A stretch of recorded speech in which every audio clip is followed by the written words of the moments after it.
பழனி ஆண்டவனுக்கு அரகரோகரா.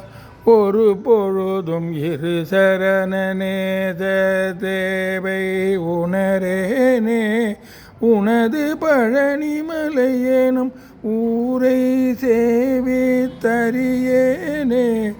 பெருபுவியில் உயர்வறிய வாழ்வை தீர குறியேனே.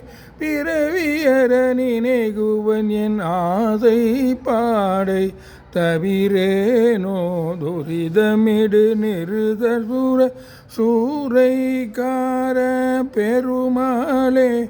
தொழுது வழிபடும் அடியவர் காவற்கார பெருமாளே. விருது கவி விதரண வினோதக்கார பெருமாளே. விரல் மறவர் திருமி திருவேளைக்கார பெருமாளே. பெருபுவியில் உயர்வறிய வாழ்வை தீர குறியே.